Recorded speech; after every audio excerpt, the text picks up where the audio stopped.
Hey guys, hey, so it's been a little bit of time since I have said hello to you this way. So I just wanted to, I wanted to talk about bread today. I feel like I have been meaning to make this video, and I've been kind of struggling with the perfectionism and wanting to just do everything and say everything in one go, but that's not really what's going to happen. So I'm going to just talk about real bread. I'm going to tell you a little bit of the science. I'm going to tell you how it is, like the title of this video says, it has completely changed my relationship with food and being in the kitchen, which has impacted my wifehood and my motherhood and all the things. So I'm going to try to do this in about 10 minutes. We'll see. But if you are new here, my name is Laura. I am a homeschooling mama of two. My children are 14 and a half and 11. We homeschool the Charlotte Mason way. We are also a military family for a little bit longer and just got back from Germany about a year ago. And on this channel, I talk about, of course, our Catholic faith. Everything is through that lens. And if you have any questions about the Catholic faith, please never hesitate to email me at bloominthelight@gmail.com. And I also have a community. It's on Circle, so it's off social media. It's super fun. We talk about all the buckets. So we talk about our relationship with God. We talk about mindset work and our relationship with ourselves. We talk about our marriage. We talk about our relationship with our children. We talk about homeschooling, homemaking, and meals. And that is what we're talking about today. We're kind of in the meal bucket, but it's going to always correlate back to our relationship with God. And so that is what I want to talk about today, you guys. I'm so excited. So my friend mentioned Sue Becker to me a while back, and I was like, oh no, I can't. I'm moving in August. I can't. I'm just gonna and she's like, no, seriously, this is amazing. But she didn't push it, which is really sweet of her. I'm like, why didn't you push it? But we had some health stuff come up, and so I'm like, do you have any podcast episodes about these specific health concerns? And she was like, yes. And so she sent them to me, and I was floored. I had no idea what they have done to our bread. No idea. So let me just, in a nutshell, tell you the two things they have done to our bread. First of all, when you mill flour, the nutrients immediately start to oxidize, and within 72 hours of milling your flour, 90% of the nutrients are gone. 90%. So it's just a belly filler after 3 days of milling.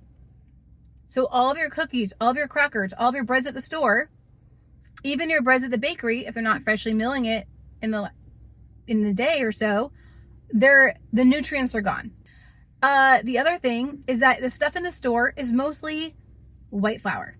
Now, white flour is literally the protein and starch from the entire wheat berry.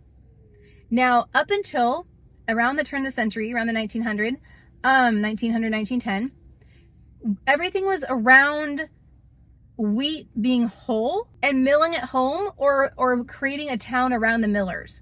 This was the way of life until around the turn of the century, when they figured out how to massively separate. They found out that white flour, the starch and the protein only, is shelf stable. And so they figured out how to mass separate the bran, the germ, from the white flour. And then they sold the bran and the germ, which are where the fats are, and the protein, and the iron, and all the things, the B vitamins, all the things, or the other two things, right? Other two parts of the wheat. But they go rancid after a time, and they're not shelf stable. And so they found there was a new business in livestock. So what happens is people start getting sick, eating only the white flour, and the government's like, you got to put this stuff back. And the millers at this point are like, well, no, because we're making all this money, giving all this bran and germ, the healthy stuff, to the livestock industry. And so we'll just enrich with whatever vitamins are necessary for these illnesses we're seeing pop up. But it's not the same. It's not the same. So a wheat berry is a perfect food. I mean, God is amazing. A wheat berry is a perfect food. 40 of the 44 essential nutrients are found in a wheat berry. When Jesus says, I'm the bread of life, we know he's talking about the Eucharist, okay? Because if you keep reading, amen, amen, I say to you, unless you eat of the fruit of the Son of God, eat of the flesh of the Son of God and drink his blood, you have no life within you. He's not being figurative here. But we also know that bread is bread. And that back then, that was their main food. So how are they living on it? Well, it wasn't white bread, and it wasn't whole wheat from a store that you separate out and then kind of try to put back together. And that's why you get like really gross, grainy wheat when you try to make it not freshly milled. I thought I would like kind of pick up where we left off. Chloe had gotten picked up from ballet.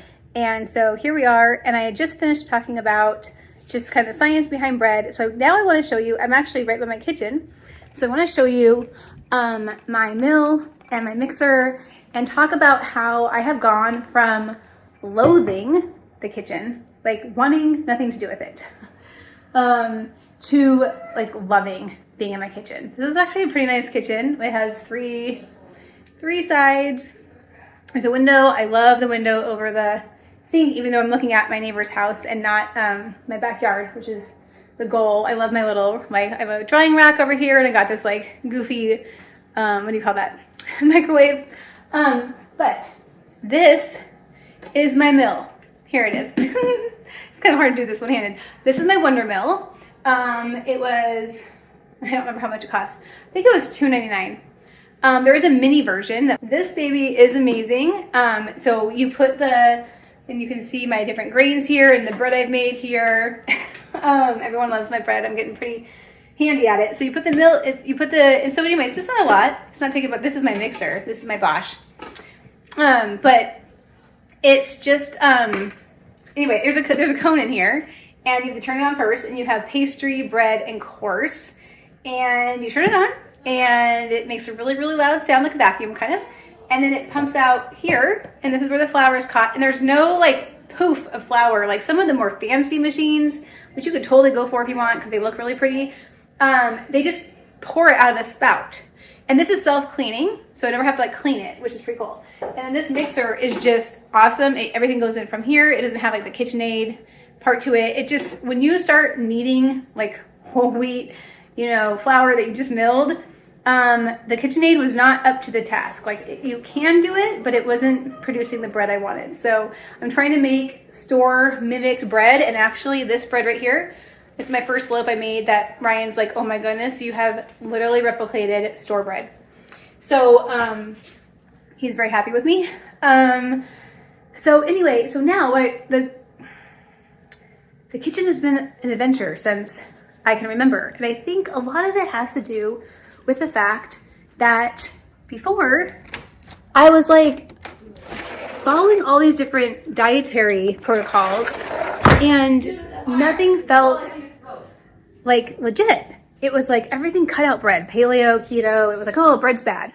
Or you would have like vegan, like, oh, meat's bad. And it's just like, this is crazy, especially as a Christian, And so once I started learning about real bread and really living this way where I can make bread, it's amazing. I've always loved bread. So I can make bread and I can give it to my family, and it can be the main staple of our diet. And it's like so good and so nourishing. And then I can add meat or vegetables or fruit or a little dairy, and I don't have to take vitamins. My kids don't need to take vitamins. Like, I'm giving them nutrition from bread.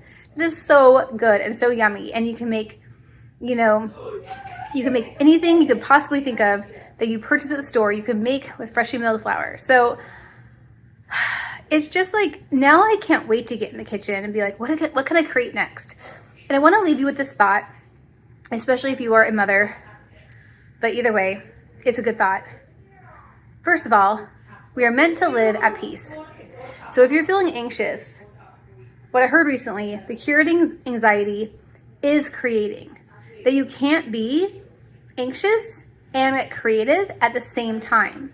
And so what bread has done is it's giving me this outlet, which I didn't find in cooking. I don't really like using meat. I don't really like meat.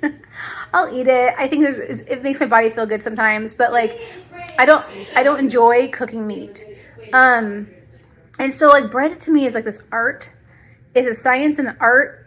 I'm playing around with recipes. I'm starting to kind of understand, I like this kind of muffin, but I don't like this kind of muffin, or the muffin needs to be this kind of consistency to have that kind of like conal shape. Whereas if it's too dense of a batter, then it's going to like kind of be more rustic looking. Or maybe you don't want to cook the muffin all the way. You want to leave it like a little raw in the middle so that it has time to cook on the outside so it stays moist. Like all these really cool little tweaks you can make. And because I feel like everything I bake is nourishing my family, it feels worth it. Whereas when I was making just like an artisan loaf, it was so much work. And I would use sourdough. And I would think the sourdough was, you know, something because it was fermented, right? But it's so different when it's like every part of that piece of bread. I'm using, you know, good eggs. I'm using raw milk if I can get it. Otherwise, I'm using like organic whole milk. You know, I'm using good olive oil. I'm using good honey, unfiltered, you know, and it just feels like I'm nourishing us. And that's really exciting. And it actually like, it just, you don't need to eat as much. Bread is really filling. It's worth the investment. It's worth kind of thinking about and praying about, I think, to change really the health trajectory of your family. It's also if you want to get into prepping. I have, you know, 42 pounds of wheat grain over there, and you can like boil wheat grain. You don't even have to have them make it in bread. You can just buy the wheat berries and like eat them instead of rice and get all the health benefits, right? You don't have to make it into bread. It's just that bread is yummy and filling and very versatile, because creativity is like, it leads you into the present moment. And I think that like that's what women are really good at, but we also are really good at being anxious. So I think that's why getting back to cooking, like baking and gardening and sewing. The other day I sewed my dog a pillow, and while I was working on that project, I was thinking of nothing else but this pillow. Like my mind wasn't wandering. I was so in the present moment. And so I'm curious, comment down below and tell me, like, where are you finding these ways to be creative to keep you in the present moment? With that, you guys, Pax Christi. I'll talk to you real soon. Well, we'll see. I'll talk to you whenever God prompts me. And again, if you haven't joined my circle community, the link is down below. More information is down below. And I just really pray that you consider it, because I think it'd be a really fun place to hang out with you. And so I look forward to seeing some of you there. Bye.